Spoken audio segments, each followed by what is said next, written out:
Welcome back to the Matter of Facts podcast on the Prepper Broadcasting Network. We talk prepping, guns, and politics every week on iTunes, Stitcher, and Spotify. Go check out our content at mwfpodcast.com on Facebook or Instagram. You can support us via Patreon or by checking out our affiliate partners. I'm your host, Phil Rabalais. Andrew and Nick are on the other side of the mic, and here's your show. Welcome back to the Matter of Facts podcast. I have sworn to my co-host and my guests I will keep the admin work as short and sweet as possible because we have a lot to talk about. So I think the record so far was 5 minutes. Let's see if we can do this in 2 minutes. Thanks to the patrons. Y'all support the anarchy here, and I definitely appreciate that because if y'all stop paying the bills, then I have to do this out of my own pocket, which means I get wooden spooned to death by the wife, and I don't like any of that. So thank you very much. If you'd like to support the show, the link for our merch is in the show description. You can get really fun, cheeky stuff like I Choose Violence or What Would Bert Do? And if you don't know who Bert is, then you had an awful childhood. Your parents owe you reparations and probably some money for counseling because you missed out on Tremors. And I'm not angry at them. I'm just disappointed. And Cypress Survivalist. So the links for this are also in the show description. My wife and I started a nonprofit. We're going to start doing preparedness related events in our local community down here in Southeast Louisiana, because for years it's been kind of gnawing at me that we do this on the internet and not everybody's on the internet, as strange as that sounds.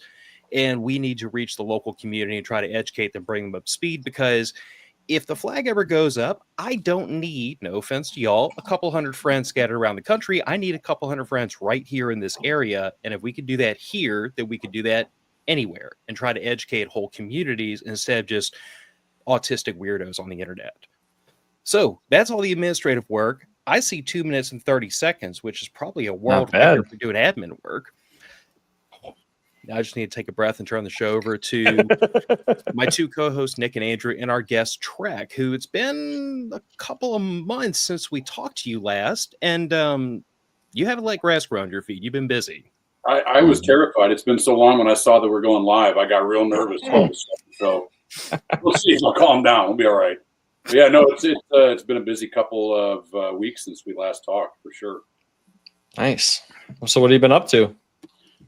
Well, a big thing right now is closing out the handover of MDFI to my Team Thundercat, which has been a long time coming after 15 years. And so we made the public announcement, and we're working on all the behind the scenes to get that transition taken care of. And then I'm unemployed for a very short amount of time. And then on 1 January, I start the new gig. And on top of that, the revolver optics conversion from Shield Arms is finally coming to market. Ooh. I'm very excited. So I got a lot of stuff happening right in the next 30 days or so, which is pretty awesome. Very cool, man. Very cool. Now, were those your Thundercat team? Were those the guys that were teaching with you when I took your foundation shotgun class? Well, that was that Blue Water? Where was the class at? Andrew, that was Mount Pleasant. So Mount Pleasant, yeah. Was that if that was the 6 October? Yeah. Class. That was all the guys kind of showed up. Yeah, all the guys kind of showed up. That was my last class. We didn't announce it. Oh, okay. My last live fire class. I'm glad I made that one. Yeah, it was pretty cool the entire time. I'm just like, nobody shoot each other. Nobody shoot each other. We actually, 15 years when you've had a relatively stellar safety record, aside from one guy that shot himself in 2016 in Waxahachie, Texas, and another guy that shot himself not in my class in an adjoining bay in 15 years and 20,000 plus students. Yeah, we couldn't have asked for a better group. That entire group on 6 October was awesome. And of course, we were dealing with 70 and 72 caliber scatter gats, which I was just happy the class went as good as it could have. So what you're saying is you desperately didn't want to have to reset the so many days since last accident back to zero on your last day. Like, well, I just posted a picture of me shooting from many years ago, and one of my cadre was like, "Oh, look, you didn't used to have white hair." And it's like, I've seen some things, man. I've seen some things. So yeah, so I'm ready. I'm ready to leave the live fire days behind me and focus on other things. But it was a great run. It was an absolutely awesome run. So I'm very excited about handing the reins over to them, watching them take the next 15 years, and then see who carries the MDFI torch then. And I think that's the biggest takeaway of kind of what my brain has been going through is we've done a really good job of it was the brand, not the person behind the brand. And so when the announcement was made, I had my letter of stepping down. Tim Nelson had the letter of the guys taking the reins, and the feedback. I mean, my phone was blowing off the hook. Lots of people saying, thank you for the 15 years. I learned a lot, became a better person, a more responsible armed citizen. At the same time, the kudos to the guys that are taking the torch was epic. And so that's really all I wanted from this was their hard work be recognized. And I think that everybody has done that, and they're going to just seamlessly jump into my shoes and then run the treads off them, which I'm really looking forward to. Yeah. I mean, if the quality of their instruction and the classes they run is anywhere even close to yours, they blow out of the water any other class I've taken. Well, I appreciate that. And for the longest time, my concern, this is well before they came on board, was one day, and I've said it numerous times, it's not a secret, Pat Rogers, God rest the man. But I always told everybody that I met, I did not want to do what Pat did. And it's not a dig on Pat in any way, but he was 70 in full kit down in Alliance, Ohio. He was doing what he loved. But that is not what I wanted. I wanted to build up a cadre of guys that could take it over. And if I stayed with MDFI, I could become more of a strategic level, doing curriculum development, whatever it might be. For me, and that's the most important thing, and I kind of made it my letter of stepping down, no one should have any doubt that if I'm handing the reins to anybody else, that they will surpass my expectations about what MDFI needs to be. And they've proven it to me. Now they get to start in the hours that they're at, and I'm going to stop with my 16,000 plus hours of instruction under my belt, and they're going to surpass me one day. And I look forward to seeing the lessons that they learn and the stuff that they pass on to their next crew, which is going to be awesome. Nice. Well, and if I may say, like, I think the simple fact that you are able and willing to, like, I don't want to use the word step down or step aside, but really like pass that responsibility off to your cadre. I mean, it says a lot for them. It says a lot for yourself, because a lot of people, and it's not always like ego or anything. It's not always trust in their subordinates or their teammates. A lot of times people just have trouble letting go. Like once you've gotten that, like, you can't do what you've done for as long as you have without getting emotionally invested in it to some degree. It's not possible, I don't think.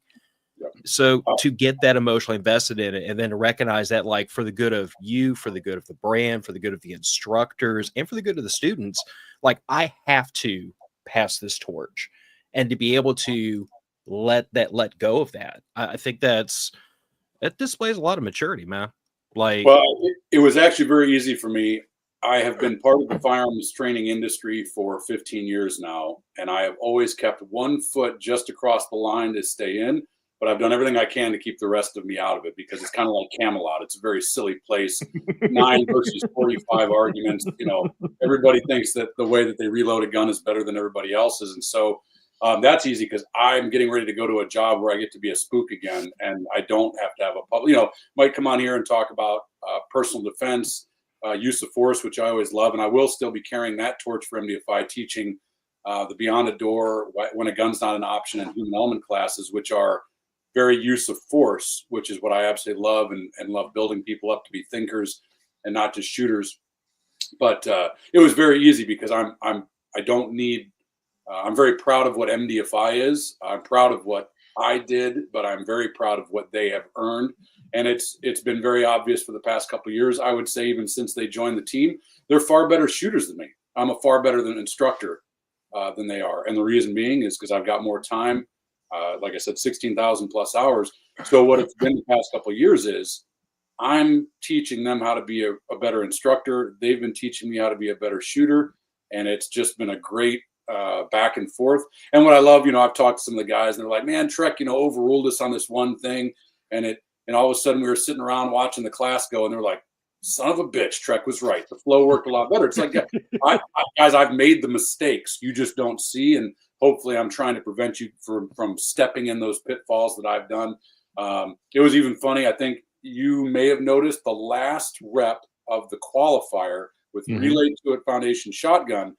I realized that if I flip-flop part 3 and part 4, the students will run dry at the very end of it, which then saves a step in time management.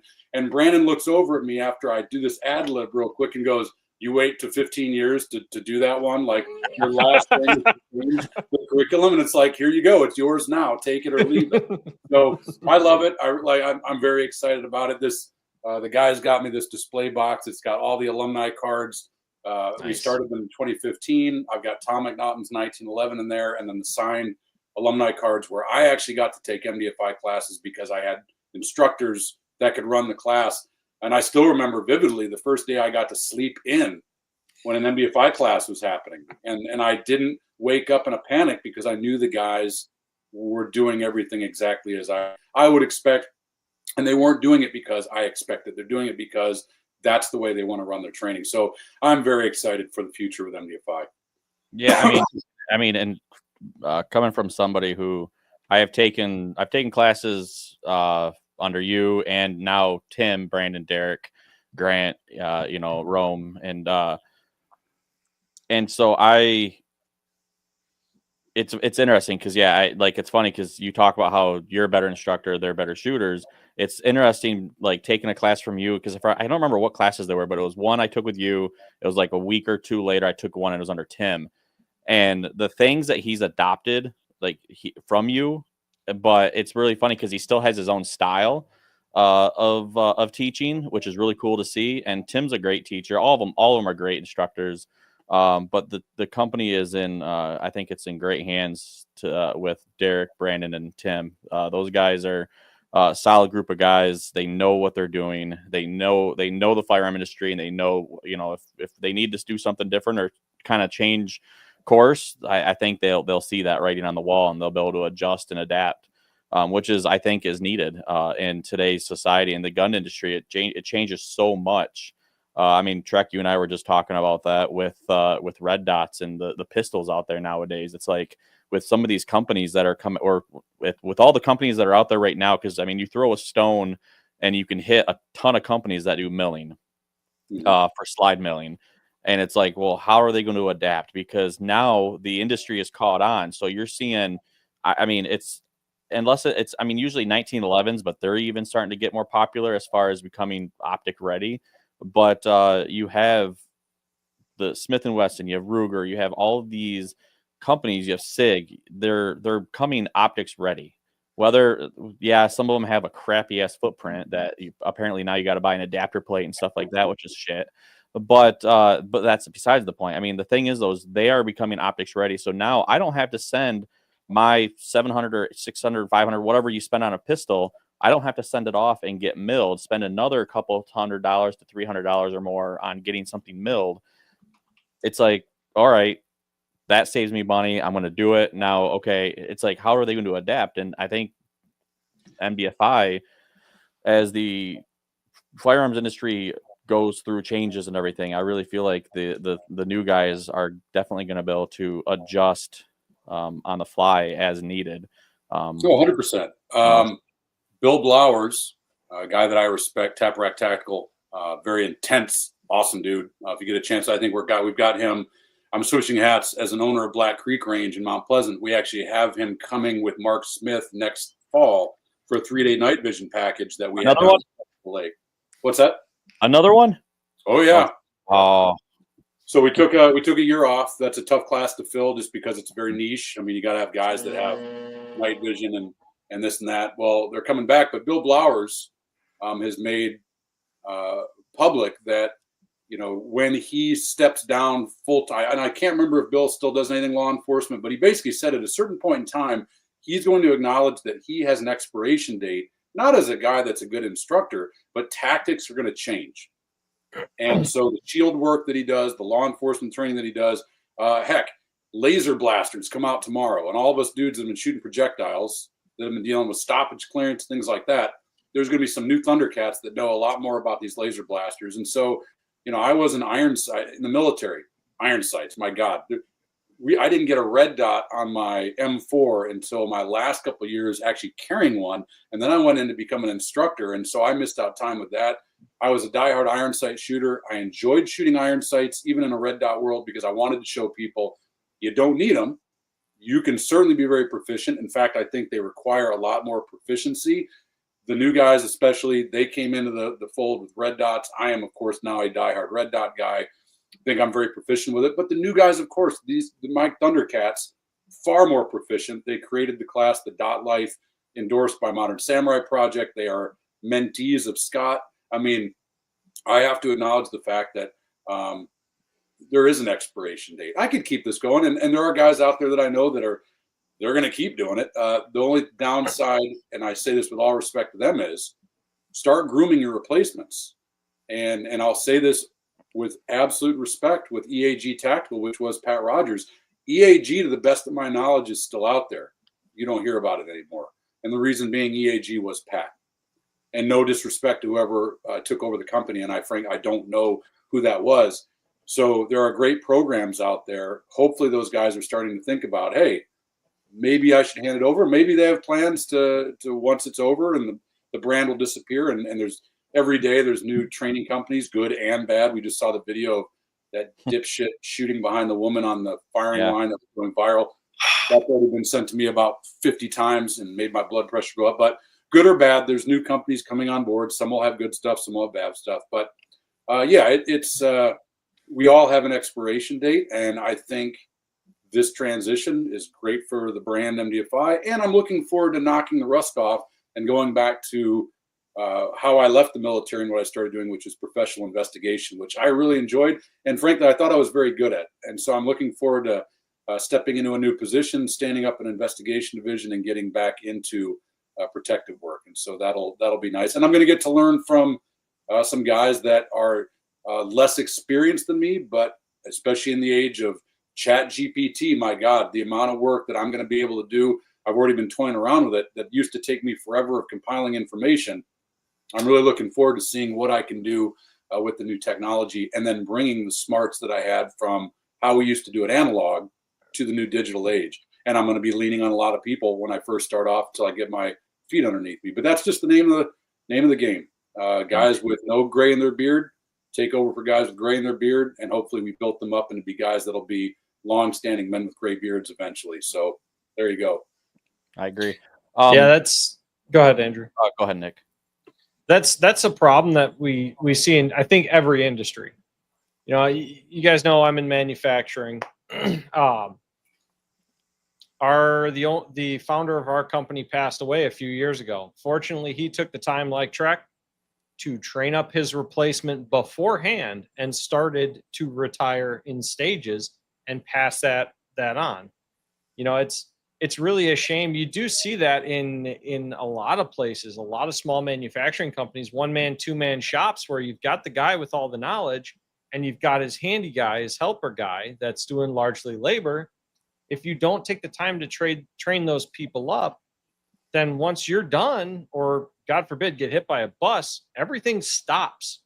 That guy's job stops. Your customers have got to look for a new shop. It's really it's something that I think more people need to be comfortable with and accept, that they need to train their replacements in everything. Yeah, it was something that, to me, and I was Air Force. Some of my guys are Army, Marines. That's something that's really hammered you in the military, is that you're always training your subordinates to take over your job.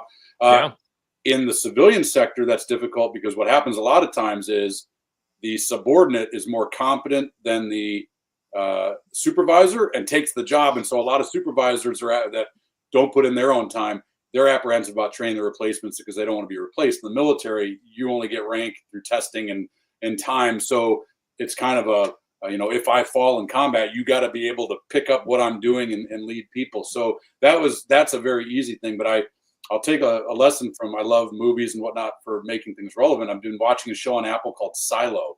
Very interesting, kind of got hooked on it. But every person in this limited space has a shadow, and they're always training their shadow, because there's a limited amount of people and there's very important jobs. And so they always have somebody that is right there as a shadow. And I think it's just a good thing in life, in any profession, to have that. And if we go even more socioeconomic, the stuff that's happening with, they're talking about, there's not enough people in the world, and the demographics are shifting, and we've got very skilled laborers that are getting ready to retire if they're not already.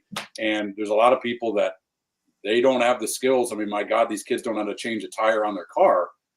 So yeah, it's the same reason why right now, if you are a tradesman, you can set the price and you can set the time, because there is competition, but there's not enough competition for the amount of demand. And so that's what we're seeing right now is skilled laborers. There's not enough of them. So yeah, it's just a good life lesson to keep training people. The average age for a person in my career is 59 and climbing. Wow. Which tells you that I'm going to be in a good place in about 5 years. Yeah. Trek. So 15 years of training. What are 2 things that you've taken away? Ooh, man, that's putting me on the spot. A lot of people from all different walks of life want nothing more than life, liberty, and the pursuit of happiness. And very few of them will train to protect it.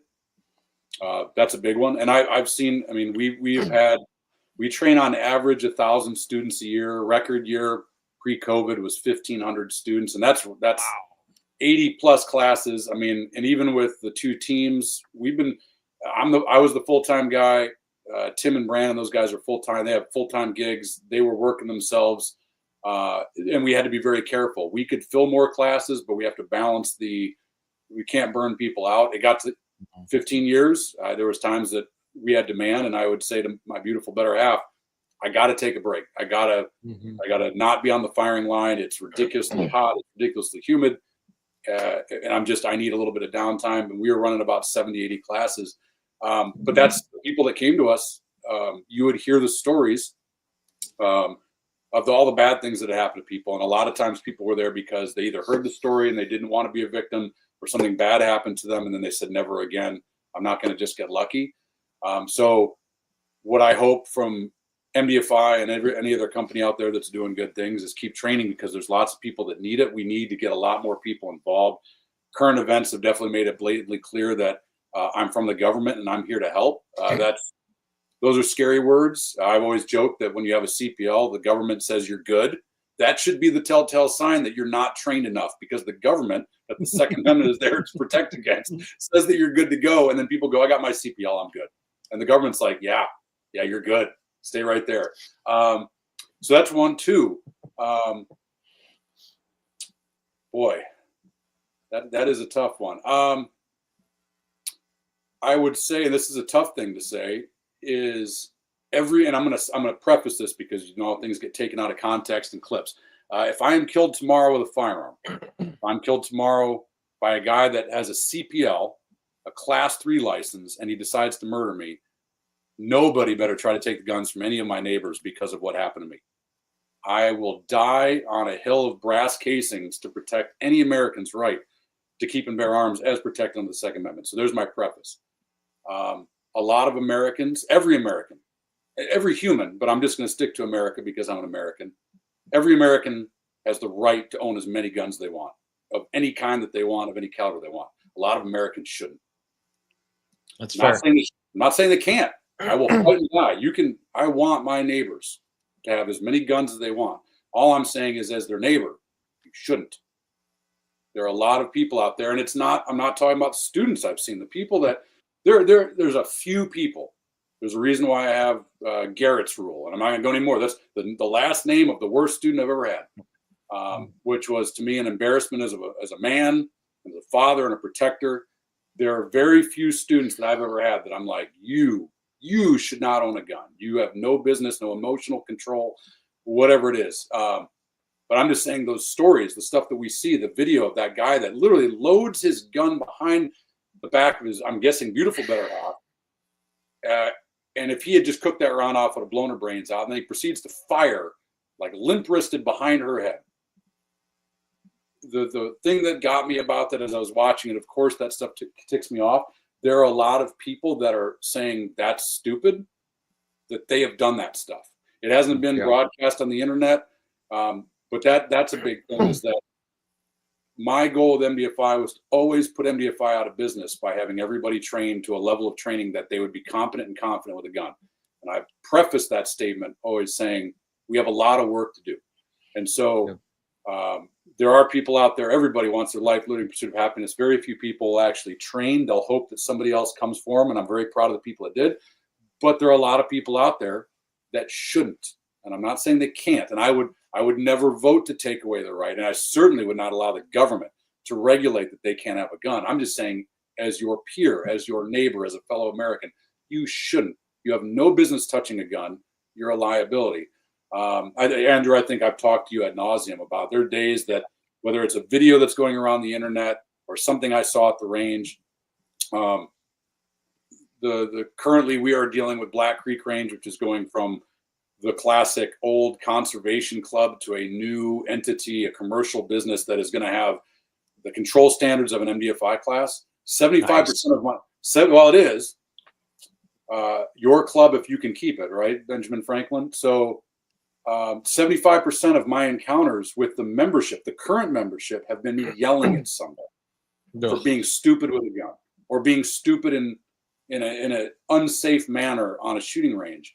And that's a problem. And that is maybe because I am in the trenches. Maybe it's because I've lived it for 15 years. So those are, I guess, my two big takeaways. And now, don't take those as frowns. Those to me would be a lesson of, well, here's a guy that's seen a couple things like State Farm, know a few things because we've seen a few things. Be better, work to be better. And for what we do, I'm guessing the four of us sitting here would say, well, I'm not that guy. I'm not the guy that violates the 4 rules of responsible firearms handling around other people. We have to take on the responsibility of saying, you cannot come to the range with me. And they're like, why? But I got a gun. And it's like, I don't want to die on the range. We've tried to tell you what's acceptable and what's unacceptable, and you still keep doing dumb things. I'm not saying you can't go to the range. You're not going to the range with us. And through ostracizing unacceptable behavior, maybe we can make those people come into the fold. And if we keep educating people, eventually through that process, we will become the majority and they will become the minority. And I think right now is that we are the minority as responsible gun owners. Lots of gun owners out there. Responsible arms citizens is a something to hang your hat on, because that does take a lot of work and you should be very proud of it. My father-in-law, I built him a 300 blackout rifle for deer hunting, went over the 4 rules. I've had to have a couple talks with him about his gun handling, and it's very tough as the son-in-law, but he got the same instructor version when he started to do something unsafe with the gun. And he always commented, he goes, I don't understand it, because when you handle a gun, it's like you're a robot. It's like, when I have a gun in my hand, there is nothing else in my world, because you are here and my wife is here and the cats are here and my car's out there and there's neighbors over there. So when I'm handling this gun and I know as a human I can mess up, in a blink of an eye, you could be gone. She could be gone. I could be gone. And there's no taking it back. So yeah, I mean, you put me on the spot. I don't want those to sound bad, but those are the two kind of things that came to the front of my mind, and we can change that. And I know the guys will continue the gospel, and there's lots of other good instructors out there, and there's lots of responsibly armed citizens, people that I am proud to call friends and alumni of MDFI and other schools, that will not tolerate that, and will keep on bringing the good gospel to people. But I think you'd all agree with me. The last thing we need is another story of the person with the gun that hadn't done anything wrong does something incredibly stupid, and then everybody looks and goes, hey, all you guys, that's you, those are your people. And it's like, no, they're not. But they don't take the time to understand there's a big difference between those types of people. Well, I also the think potential downsides are just too high. I think it's also important for, like, because I saw a comment in here. Joe Oliveira said that the gunner that says they are perfect, that they have never violated one of the 4 safety rules, is a liar. And I do think it is important, like, for us as individuals to be accountable to ourselves, to admit that, like, we are not all Michael Schumacher behind the wheel. Some of us are Helen Keller with a driver's license. Like, we can get better, but we have to first admit that we've screwed the pooch. And show of hands, has anyone here never had an ND? So I've cooked a round off into the berm unintentionally once before, but it went into the berm. It didn't hurt anybody because I only violated one of the firearm safety rules at a time. I think that's important to notice, that normally when someone Darwins themselves, it's because they violated 2 or more of them at the same time. But I do think it's important, like you said, Trek, like, we first of all, like, for ourselves, we have to have a little bit of humility and say, I'm capable of screwing up. I'm a human being. I mean, like, your father-in-law said you look robotic, but it's because of years and years and years of, like, training yourself to do it a specific way so that you don't have an accident. Yeah, and it's to be honest, when he says I look robotic, that's the most dangerous thing. If I was robotic would mean that I'm doing things without thought. Yeah, I've had nightmares for 15 years, and I will continue to have nightmares. I've had nightmares about muzzling a student with a firearm. I think that's very healthy. I tell all my students that. Never done it. I've seen instructors in the safety briefing do it. Turn my blood cold because you can't take it back. And I've used that as a big teaching point. But yeah, I've had I've never cooked off a round. Wasn't supposed to. Thank God. I have never, to the best of my knowledge, never muzzled a person with a gun that didn't deserve it. I have pointed a gun at human beings before. But I can think back to rule number one: treat a gun like it's loaded, which I did, and luckily I had safeguards in place because I was a human, and that is, we talk about press checks are free and always check the condition, even if you think And I had picked up a gun that, to the best of my brain's knowledge, was unloaded. I was handling it like it was loaded, but I did a quick press check, and when I saw a brass in there was a couple choice words to myself about, hey, thank God you've ingrained this process into your head, because it could have been a millisecond. It could have been, hey, just press out and do that dry rep. Thank God it didn't happen. I mean, so yeah, we are human, and we are protecting ourselves from the moment that we will never be able to plan for. The gentleman that my team, and I see team as in cadre and students, we had to do some medical on in Port Huron. Oh, I want to say it was 2020. I was teaching a You Suck It's Not the Gun class and had an individual in a bay adjacent to us. He had no med kit, no cell phone, no medical training. Had a stoppage with his 9mm handgun, and when he was clearing it, he had his finger on his trigger and his support hand over the gun. And it got into battery, and it went off, and it blew a big hole right through his support hand. He did not wake up that day saying, I'm going to go shoot a hole in my hand. I have alumni.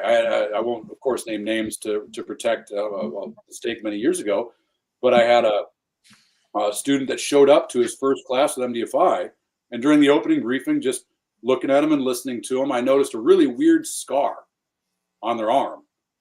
And later on, I kind of knew what it was. And later on, he confided that when he was a brand new gun owner, he bought a 1911, was sitting in his living room with his new big screen TV, and he was doing something with a 1911, and all of a sudden his ears went ee, and there were sparks out of the TV, and there was a big hole, and he looked down, and there was a 45 caliber hole where it went right to the ear and out right here, and somehow did not obliterate his bones.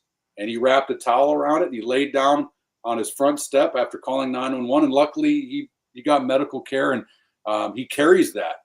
And we know it happens to people, but many years of training later, became a far better, more competent gun handler. And I guarantee you, I took a ricochet. I took a ricochet in Alliance shootouts many years ago. A round bounced off a railroad tie, caught me in my elbow, peeled my bone or skin back to the bone, shuddered my body for a couple seconds, and then I was with a pretty sore arm for a few weeks afterwards. That's as close as I've been to being shot. It wasn't my fault. That guy that put a round into himself, he's probably even more controlled now with the gun because he's shot himself and he knows what it feels like. And I think Clint Smith did a thing, one of his safety briefings, where he pulls out a pocket knife and starts to walk towards people. And they, of course, they back away. And he goes, "What? Why are you doing that?" And they're like, "Because I've cut myself before." And he's, "Exactly."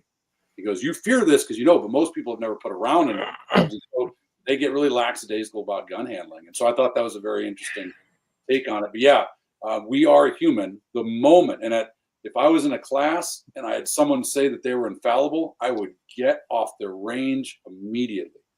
I tell my instructors, all it takes is for you to mess up once. And I really look at that over 15 years of any pride that I have in me is I've never put a student's life in jeopardy. And believe me, if I'm handling a gun in a class, it may not look like it, but I am very, very cognitively thinking about what I'm doing with that gun because it takes a millisecond. I sweep a student with that gun. If I ND that gun, if I sweep myself during a demo, they're going to look at me and say, "Hey, hypocrite, you're telling me not to do it. You did it. You clearly don't care." And then I would leave the range. And we've seen it. I've got 2 photos that I save. 3 now. I have 3 photos that are saved on my phone, and they are very world-renowned instructors doing very stupid things with guns. And they're not there to show people. I kept them on my phone that if I ever needed a reality check, that I could go, don't be this person, because their status, they might have had their white knights that were defending them, and of course their black knights that were saying, I'd never take a class with you. Well, I don't want any black knights, because my gun handling is brought into question and the safety in my classes. So yeah, there's a big difference between someone messing up, and I've got great friends that have been removed from MDFI classes that I would absolutely go take, like VCQB. I would get in a gunfight, not against them. I would be with them, and I want them to back me up, because they're better shooters than me. I want them to back me up. Just the fact that they were kicked out for a safety violation in one of my classes does not mean that I think they don't deserve to have a gun. Make no mistake about it. You've messed up. You learned from it. And those people, when they come back, man, they are the epitome of lessons learned. It's the people that willfully, whether I'm willfully ignorant or I willfully know that I'm being irresponsible with a gun, that keep doing it. No matter, people point out, be like, hey man, I'm not trying to be a prick, but you just swept me, you swept them. It's unacceptable. Stop doing it. And they keep doing it. Those are the problem. Those are the problem. They think they're God. They think nothing bad's ever going to happen. That's what really bothers me the most about that video. That dude doesn't understand that in my brain and your brain, everybody else's brain, we saw that young lady's head do this, or her body slump to the ground. I was waiting. And that's when people send me videos like that, sometimes I do see that the body slumps to the ground. And I just watched a video of a law enforcement instructor that was teaching less than lethal techniques, collapsible baton, pressure point control tactics. So they had taken all the Leo's real guns, they put them away, they gave them red guns. That way there were no lethal weapons and all day long they had a red gun. The class was over. They were all still in this indoor space. All the real guns had come back out. This instructor draws his gun, all officer. He says he thought it was a red gun, pulled the trigger and shot her right in the heart. She dies on camera, and it ain't an instant death. Blood spurting out of her, and he is freaking out. And all I can do every time, and I think it's one of the healthiest things to do, is I go, what if that was me? Fix yourself. Don't ever put yourself in that situation. Andrew, I think you've been in our non-lethal training area. We do that stuff that happens. We take it very seriously about bringing any type of real weapon into an NLTA environment. And the reason we are such sticklers is because companies with Green Berets, just happened 3 years ago, shoot a student in the neck, a 22-year veteran of law enforcement who's now a quadriplegic, father of two, husband, 22 years, didn't die, didn't get shot by a bad guy, got shot in a training class to be a more responsibly armed officer. And so, yeah, I mean, I don't know who made that, Joe, the comment you made. No, people are going to mess up. There's a big difference between someone that messes up and learns from it and says, I'm going to be better the next second that I touch a gun. I'm talking about those people that you see. I saw a wedding party at Spectacle Lake before I bought it, and they're sitting there with 44 Magnums talking, loading the guns, 1911s, right in each other's chest. And they think it's okay. And they're like, oh, we're a bunch of law enforcement. I don't want you responding to me. That's how we all die. So yeah, those are two, and that's that gun owner and responsibly armed citizen. Responsibly armed citizen ain't God. They're going to mess up, learn from it. And that I'm glad Joe said that. That's a very important thing to differentiate. I'll admit, I had your cadre call me out on the line. I'm new to shotguns. I was not manipulating the safety when I should have been. You are not alone in that, my friend. You're not alone. They called me out, and you know what?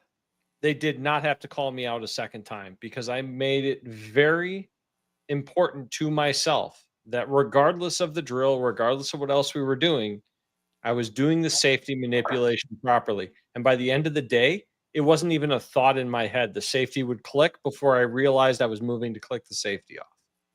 Yep. Because it was pointed out to me. Yep, absolutely. Yeah, and I expect them to continue that torch, and I love that. I love it. I love hearing that. I got called out for it, didn't realize I was doing it. And now it's very, very conscious in my efforts. Versus one of my first years of teaching back well before the alumni cards, I almost lost a foot to a shotgun. Bird shot into the ground on the firing line. Gun got heavy. They weren't using workspace, started to catch it as it came down. Safety was off, finger wet in the trigger, single action weapon.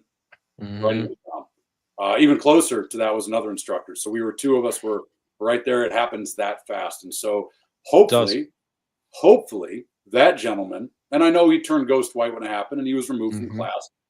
Hopefully that dude, when he handles a shotgun to this day, is like, nope, never again. Never, ever again. Yeah, it's interesting. The stuff over 15 years. I mean, you talk to anybody in any field and it's, hey, what have you seen in 15 years?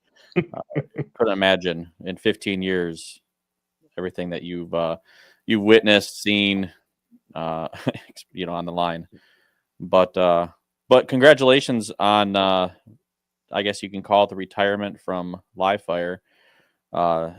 Looking forward to, I know their classes go live. So MDFI classes go live January 1st.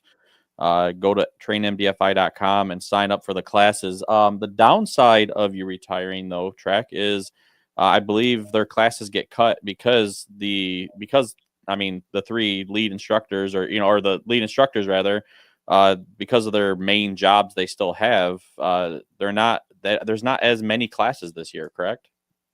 Yeah, I think they've reduced it, and it kind of makes sense. It's down to about 30-ish classes, which makes sense. Normal average 80 on the schedule, 5 or so maybe don't get filled. So yeah, they're doing pretty much a pretty hefty lifting for one team for their first year, and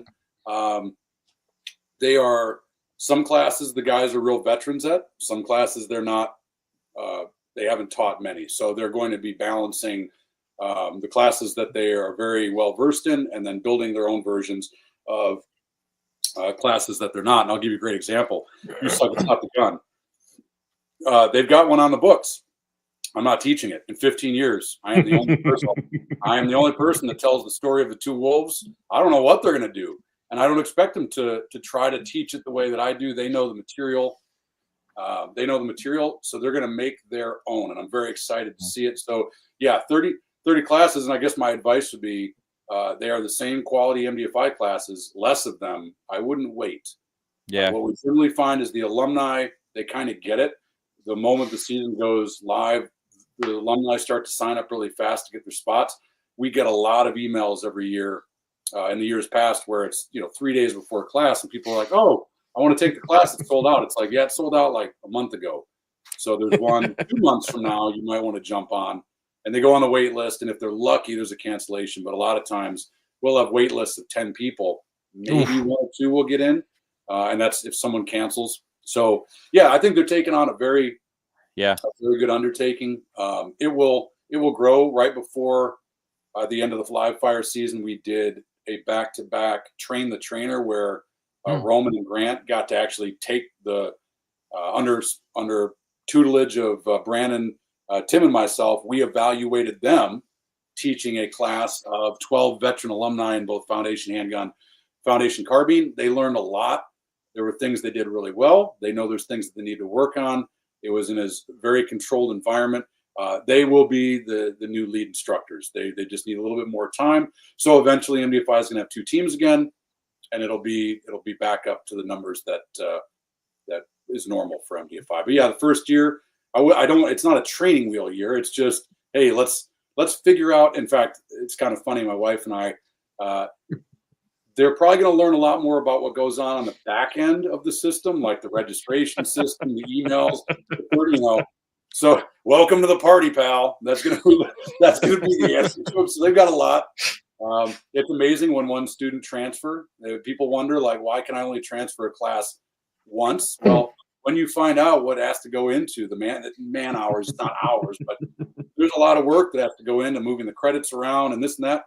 The guys are going to be learning all that. In fact, Allison's going to be spending a day with them going into the back end of the system so they can learn how to build classes and all the website stuff, which that's not my game. I am the guy that's on the firing line. So is currently if someone emails MDFI, does it go to Allison or does it go to who does it go to?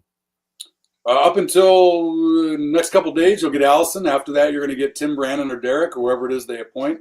You'll notice when the signature changes. But yeah, they'll be taking over the full operation of the company. Awesome. That's awesome. No, man, it's well deserved. It's well Thanks. earned. And I did see, I got 2 comments just real quick. So Joe asked, do we immediately remove a student? If you put someone's life in jeopardy, you're done at that moment. And we make it very clear.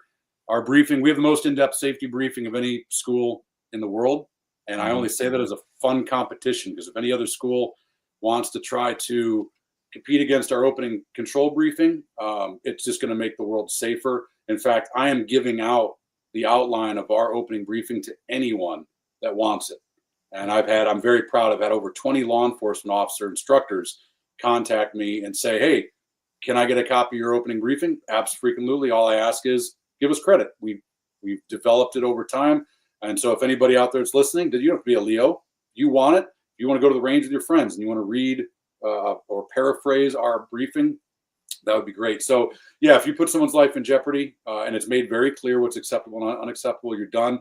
If you put your own life in jeopardy, muzzling your foot, muzzling your sport hand, we'll come on over and we'll be like, hey man, hey girl, we like you, but you should love you more than we love you. So stop doing that.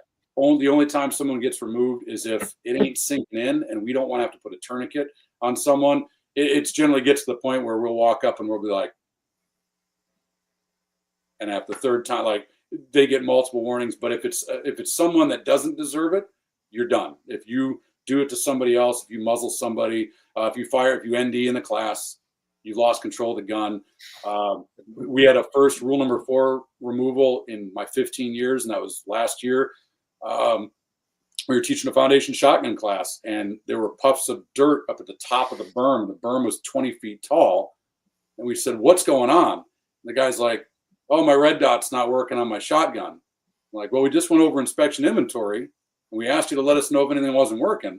And you're doing unaimed fire now. So you're literally, we're giving you the gun command. And instead of being an adult saying, I can't safely aim my gun, you are just bringing your gun up and shooting, and you're almost sending rounds over the berm. That was a first. So that is a gigantic berm. How far away is this gigantic berm? Phil, that's a 45-degree angle to shoot over that berm. Yeah, well, this was not at Mount Pleasant, but it was still a pretty big berm. But yeah, so that's to answer this question. And guy that comments, certainly press checks. He said press checks aren't free. I&I is very important. Chambering and rechambering rounds. When I was in USAFE, 31st Security Forces Squadron, Aviano Air Base, Italy, if we lost a round, a single round, it was the end of our life. And so every now and then when we would bring a magazine back in on a security patrol, they would make it, it's called blocking ammunition. And we ran a 4-to-1 ball to tracer ratio. So they'd have this wooden block. There'd be 4 holes and a red line with a hole. And we'd have to take one. They would just pick a random mag, and we'd have to block. And they want to see that all of our rounds were there. You put the tracer where it's supposed to go. If there was a round missing, Article 15, it was ridiculous. Well, they were so anal retentive about round count that I actually have photos on 35 millimeter film. That's how old I am. I brought up that rounds were being pressed back in. The 9 millimeter rounds were being pressed back in because they had been loaded and unloaded. So many times the brass casings had been stripped. There was chunks missing out of them. I took photos of 9 mil rounds that had that problem pushed back. I had 5.56 rounds that were dented and deformed. 40 millimeter high explosive dual purpose rounds with giant dents in the warhead. And I brought this film footage to my leadership, and they said, well, you don't know what it's like to have to do accountability. These rounds are going to stay until we do a full ammo change out of the entire squadron. Instead of just saying, here's the bad round, here's a good round. They wouldn't do it because that's the government. That's the stuff that all the shaker, especially veterans. So if you're doing an I&I right, if you're thinking through, you shouldn't have a problem. Yes, look over your ammo just like you look over your mag, look over your gun. I see where he's saying, if you've chambered and loaded and unloaded rounds, especially AR-15 rounds with a free-floating firing pin. That firing pin, if you notice, every time you take a round out of the chamber, there's that little tiny indentation there on the primer. Rounds are cheap. I know they're expensive, but they're cheap when it's compared to your life. So, yes, I just wanted to address it. I&I your stuff, inspect and inventory your stuff, and when in doubt, don't change it out. I don't have to worry about my leadership saying you can't change it out. I just go to my ammo box and go, okay, I'm taking this new round and I'm tossing this one either in the trash or I'm going to immediately take it out and shoot it at the range. So there you go. Just wanted, I saw those 2 comments. I thought that was good to bring up. Yeah, I replied back to him because I wanted to, in like a very short sentence, draw a distinction between what you were saying, which was a press check, and what I think he was referring to, which was literally like unchambering, rechambering around, because nerdy BS nobody cares about unless you're just a gun guy, and you already know this. If the tip of the bullet hits a feed ramp, then yes, over time you're going to set the bullet back. But if you have to pull your slide, your charging held, your whatever back that far to check for brass, you need glasses. You only need to pull it back literally just enough to be able to see the brass.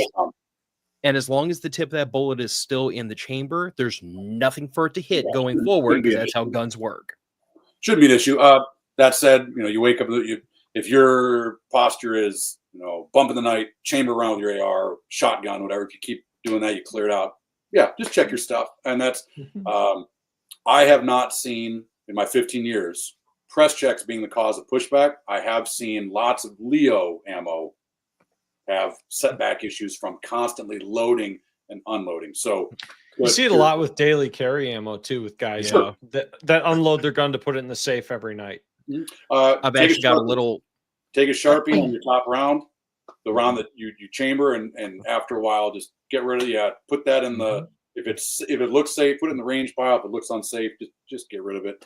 And then always check your brass, the rim around your brass for extractor wear. So yeah, the only reason I push back against what you just said, Trek, is that like me being a reloading nerd, and stop me if you reload your own ammo, but like the difference between loaded properly at overall length and loaded way too damn deep is literally like several thousandths of an inch. So like I always tell people, I'm like, it's almost impossible to visually inspect the ammo. By the time you can tell one of those bullets is too short, it's way past way too short. Yeah, so, like, that's true. That's the only warning I ever give people. Like, like when I've been in this situation years ago where I'd done exactly what y'all were talking about, and I got it in my head. Like, I wonder how much bullet setback I have. I literally took all the ammunition I have in a magazine, pulled out micrometers, and checked every round of that magazine, and I was terrified to find out how short the shortest one was. I think you'd be surprised, though. There's actually a fairly good safety buffer in the SAMI spec. If you're loaded within normal specifications, 10 or 15 thousandths of setback on a pistol round is probably not going to detonate your gun. If it's probably really liberally, but oh yeah. What'd you say, Trey? Load rounds backwards, put rocks in it. Right. It works. Right. Auto 2011. It'll explode if I look at it wrong. Right. It's the safe clean. So I did want to, I know we were talking about some current events. Trek, what's your time? Do you have some time to get into some current events, or? Oh, I can go full in the weeds. It's been a while. Yeah. You see, look, we got plenty. We got plenty going. Oh yeah, you got at least a half-hour cigar left. Yeah. So I mean, yeah, I kind of want to switch gears here. And I know one of the things that we wanted to talk about was there's been a couple things going on in the news lately that the mainstream media is throwing out there for distraction purposes, just because of everything that's going on. But we have a Marine in New York, Daniel Penny, who was acquitted of all charges. And I know this because I saw the tweet from Kyle Rittenhouse that says, "Hey, congratulations on your charge. The charges being dropped," which I had to giggle at. And then also, if anybody's been living under a rock, they're calling it I've been seeing a couple headlines of it's the highest, basically this person is one of the most popular shooters of all time. I guess they forgot that Trump they sent 2 guys after Trump, and you don't hear about them anymore. But what is his name? Luigi something. I can't pronounce that name. But anyway, he is the guy who killed the United Healthcare, supposedly. I was going to say, we're going to edit that out there. That's how you get sued. Yeah, supposedly killed the United Healthcare CEO or he's the murder suspect. But again, it's one of those things where we laugh at because it was a manhunt for however many, or was a couple days. It was a manhunt. And then he was found at a McDonald's because he was flirting with the girl. And he was found with everything on him, same exact, never changed any clothing.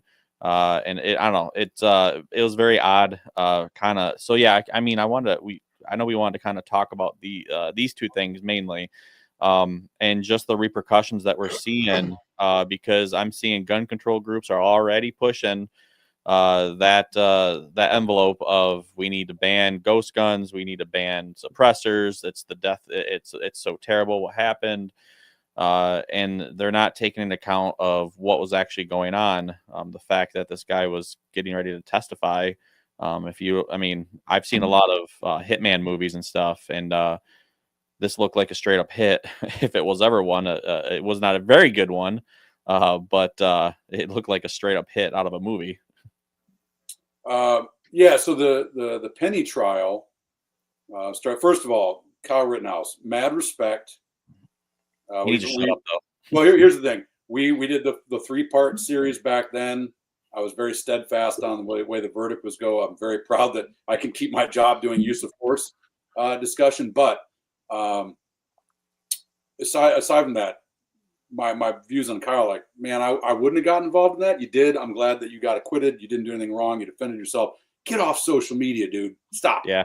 Stop. Yeah. But that's just me. Rock on. I don't hate you or anything like that. That's just my advice. Secondly, if the Rittenhouse trial was a doozy, the Penny one was a no-brainer. It was a no-brainer. That was a guy defending a subway car full of people.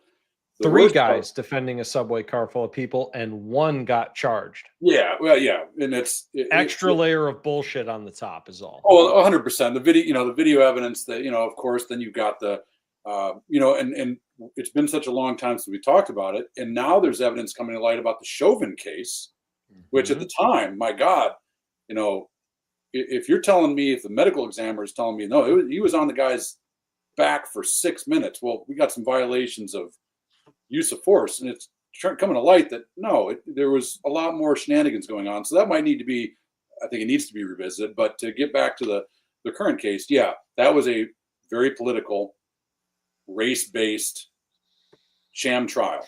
I'm glad I looked at Allison the day of the verdict and I said, that dude's going to prison, or he's going to go to jail. I didn't know what the second trial was. I was like, the New Yorkers, as much as I want to put faith in fellow Americans, I just didn't see him. I thought the jury was going to kowtow to the mob. I'm very glad they didn't. I'm very glad he's walking free. He has no business being in prison. If he had been found guilty, if you want to talk about why are all these men just not doing anything, well, you would have had your answer. And here's the thing. Still nobody in New York City is ever going to help another person. I wouldn't. Not a chance. No, God, no. I'm going to have to start looking at how a place voted before I would ever even contemplate intervening. And intervening is a topic that I spend an hour on in our use of force class. So, yeah, that was good. Now, there was another case that happened almost at the same time where the race cards were reversed and there was no charges brought whatsoever. And so it shows clearly, political bias. Now that people are losing their minds, the dad that was nowhere for his son for his entire life is now screaming bloody murder, and they're going to, and they're gonna try to go buy some more mansions with donations to their cause. But I'm glad that was a very cut and dry case, and I'm glad it's over. Yeah, the NYC CEO murder is very interesting, especially with the gig that I'm getting ready to kick off. I called my future boss, starting on the 1st of January, and said, "Hey, how's the phone doing today?" And he goes, "Bro," he goes, every executive that never thought they needed a detail, they are now on. So business is going to be booming the moment I hit the ground running. Yeah, I've got a couple issues from the security point of view. If you're valued at that, if you are responsible for that entity and it's 6:30 in the morning and you're in your multiple $1,000 suit bebopping down a street in New York, I don't get that one at all. But I was amazed. The thing I made multiple posts that the CBS News and NYPD said it was a B&T well rod, Station 6, also known as the VP9 veterinary pistol. And I'm like, so let me get this straight. First of all, if you've ever tried to run one of those, he was just chambering around from a normal slide type weapon. The B&T, like the well rod, is you have to do quite a bit more on the reverse part of the gun. But let me get this straight. I'm going to try to do a hit in a city that has got the best intelligence gathering service rivaling many countries out there, cameras everywhere, and I'm going to use a gun that is a class 3 weapon, very rare by numbers, and easily traceable.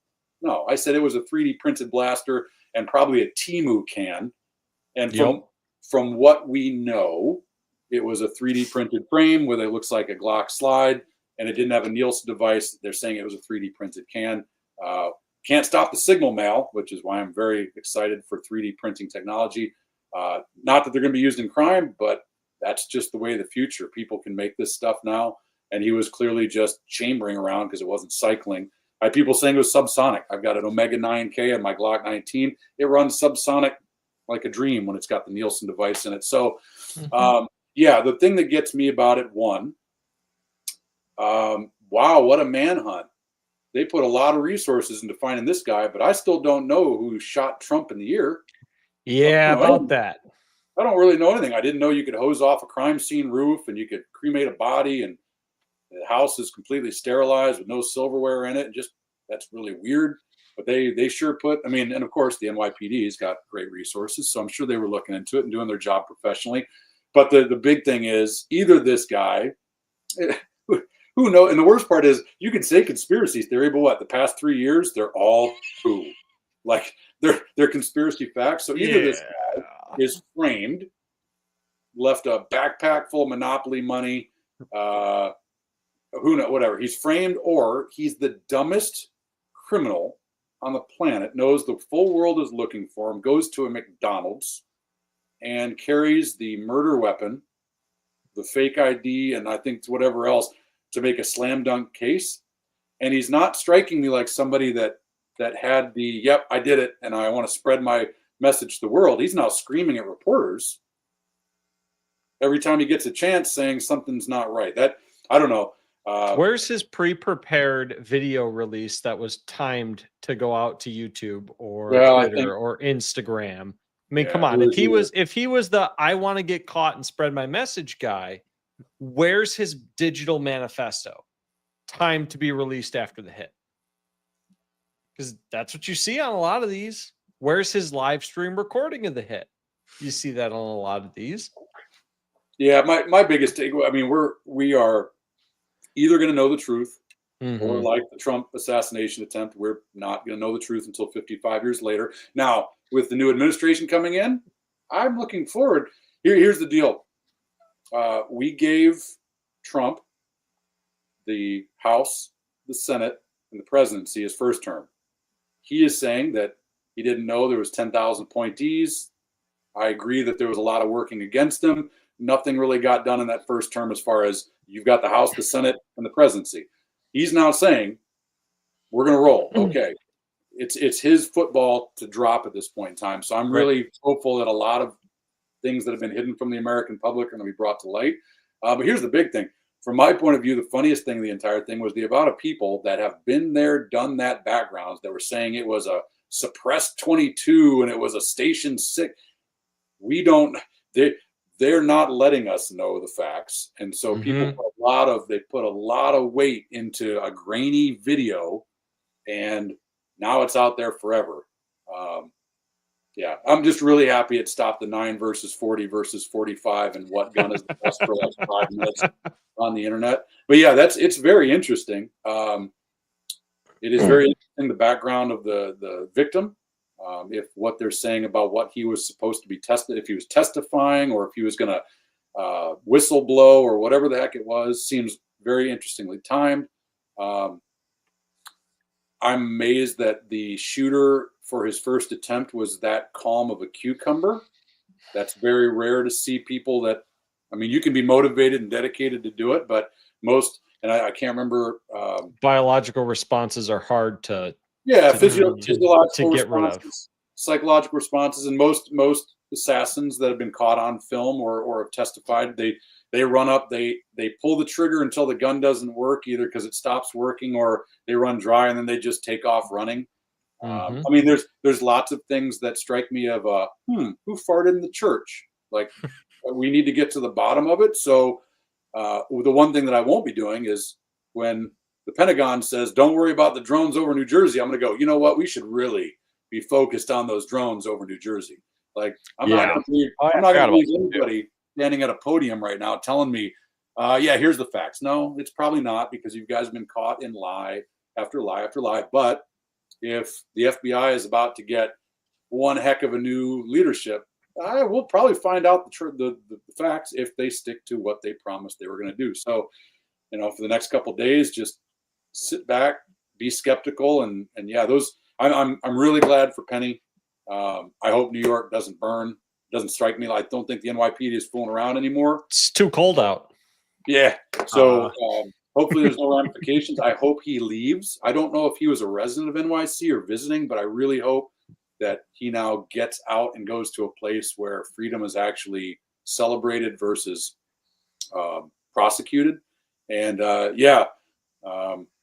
we'll see if they put this NYC CEO shooter in prison with Diddy. And we'll see what happens if all of a sudden both of them just die of a heart attack or something like that. Yeah. They'll probably suicide each other with a murder suicide in a locked room. That's right. Murder suicide. Both will have like 2 or 3 shots at the back of the head. They'll be fine. Security cameras will fail. Yeah, we know the drill by now. Yeah. I think that in all reality here, Penny has a hell of a lawsuit opportunity on his hands. Malicious prosecution at the very least, just for the fact that they only prosecuted one of the 3. I saw today that he apparently has secured a lawyer, and they are going to be pursuing that. Good. He should.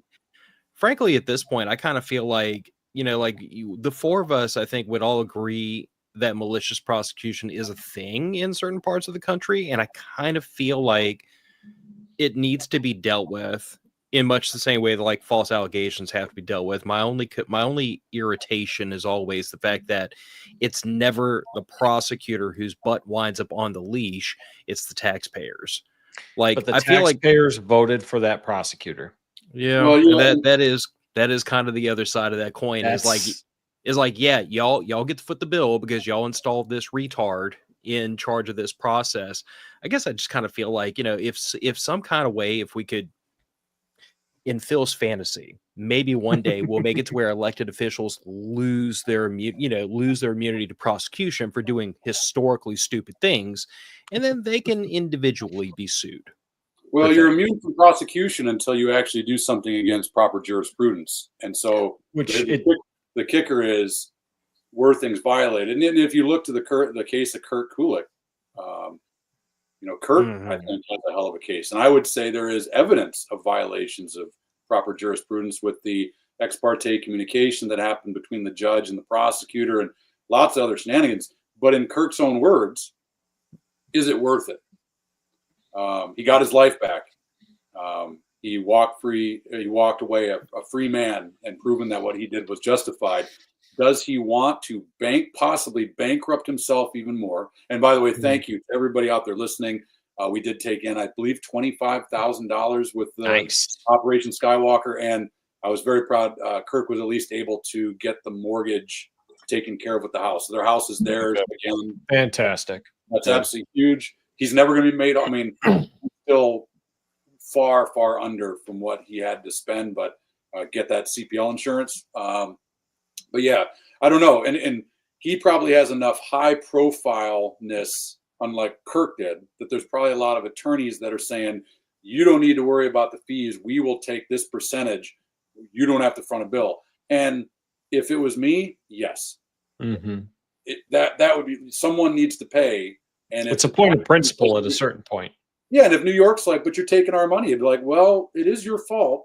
You did put him in there. Like, stop voting for these people or voting for people who put these people in one way or the other. So yeah, I would not blame him if he's like he disappears, leaves the state, goes and gets a job somewhere, and we never hear his name again. He has earned the right to disappear. That I in another alternate world, I could see myself doing that too. So yeah, it's I hope there is some sort of repercussions financially or criminally for what was an absolute travesty, because I hope the people of New York and big cities that are run like that understand that the consequences have already been done. When you are on a bus, a train, a subway in public, and someone is doing something like that, now even less people are going to try to help you. So be prepared. You better train yourself. You better go to a place where you can actually carry a gun, carry a knife, carry pepper spray, get some jujitsu training, whatever it is you need, because no one's coming to save you, to quote Matt Graham. And that's, that's the worst part about a good victory, is that the people of New York are not safer. No. And it was people are touting the election, not only the electoral victory, but the popular vote. That's great. But the popular vote was 5 million more. There's still 75 million people that think like the people that would put him in prison for saving the lives on that subway train. So get to a place, this kind of goes into, I think I've been on the show numerous times and I've said, we got to write letters to our government officials. We need to do all this stuff and then get involved in grassroots organizations. I've gotten to the point now, especially in Michigan, right now with what's going on, the lame duck legislature is pushing through over 100 bills right now. They want to criminalize my spray painted guns that aren't, if they're not black, gray, or rainbow colored, I will go to prison for having camouflage. They want to make it even more restricted on where I can carry my gun.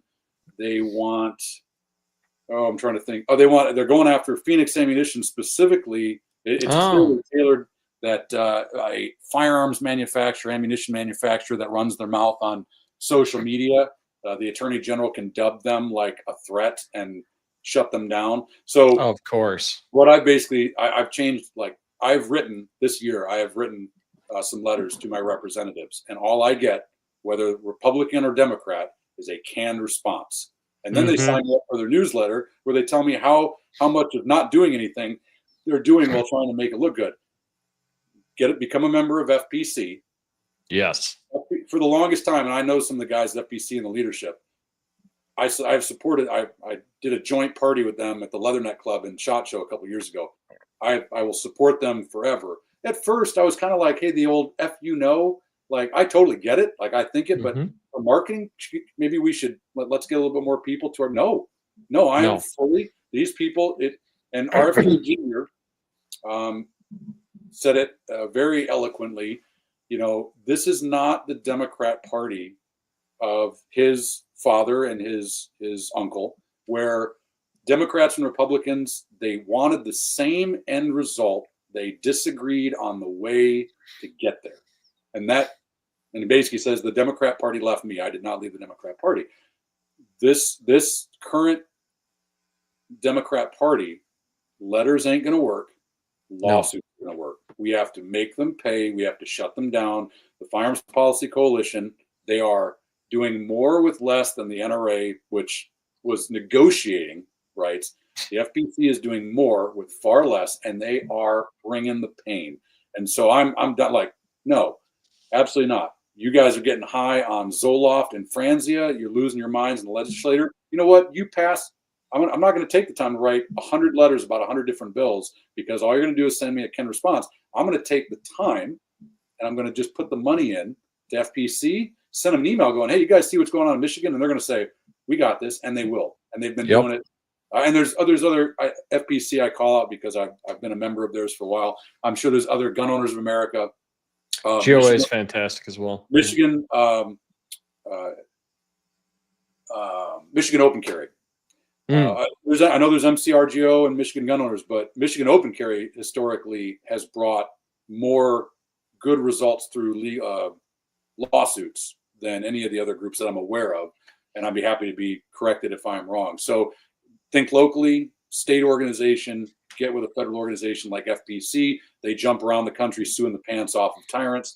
And that's where we're at, because we have realized, even more so, their eyes have been open over the past couple of years. Why does my gun color matter? The bad guy doesn't care about the gun color. By the way, if my gun was rainbow, you'd go, well, that's fine. But my 3-color woodland, because I live in the woods and I might want to, disappear with my gun if I ever had to, that's a problem. I'm a veteran of the United States military, upstanding citizen. want nothing but life, living in the pursuit of happiness for me and my neighbors, regardless of political party. You're saying I'm a bad guy. Now you're saying I can't carry in polling. You can't have a gun concealed or open in a polling location. And it was really funny to see all the polling personnel go, hey, thank you for making me safer. It's like, bro, you can't carry a gun in there either, homie. So the bad guy that comes walking through the door that doesn't care about that law, and you do because you're worried about getting slap on the wrist, yeah, you're now defenseless. So congratulations. We're in a trying time. I'm becoming far less okay with the classic this step and this. No, just go to the FPC, go to the nuclear option. That's the way that we've got to deal with this because it's getting ridiculous. Even more between Michigan and Illinois, there is no compromise anymore. Right. There is no discussion anymore. The only answer is shall not be infringed. It warms my heart so much. What's that? I was just going to say, it warms my heart so much to see so many people in the gun community finally start saying what I was saying 10 years ago that got me kicked out of polite spaces because I was making people uncomfortable by saying F your tax stamp and F all this nonsense and damn the NFA and we should all have rocket launchers and machine guns. It's so nice to not be the only crazy one in the room, guys. Thank y'all so much. You want to ban nukes? Pass the constitutional amendment. It has come down, and like I said, my disagreement was the tagline. Well, there are some businesses where you probably can't have an MDFI business card that says, MDFI, fuck you on the other side. That's not going to work out too well. But then again, MDFI is training people how to be more responsibly armed citizens. And I'm trying to get in the people that just don't know. They don't know about their rights. They don't know about what being responsibly armed is. FPC deals with the worst people in our country that took an oath to defend the Constitution of the United States. And they go, we're just going to take this little bit out of the Constitution. How's that? And they're like, fuck That's the way it has to be. It has to be from now on. So FPC, good job. I'll keep making my membership and donations to you. Yeah, I'm going to reach out to Kyle with Phoenix. And I think it's time. We haven't had him in on a while. So I think it's time. Get him on and discuss some stuff. And I'll have to reach out to. I know I wrote FPC a while ago about trying to get someone to come on, but now I got nothing back. So it'd be interesting to get someone from FPC on too. But it's I think I'll reach out to Kyle, try to line him up soon as well. But they're trying to push as much as they can through. It's ridiculous, the rights that they're trying to take away. And they know full well that, if I'm not mistaken, we may be taking back the legislature, but they can try to reverse it, but then it can be vetoed. Yeah. So if you don't have overriding veto power, which I don't believe there's a majority control that can do that, they're going to get stuck in there.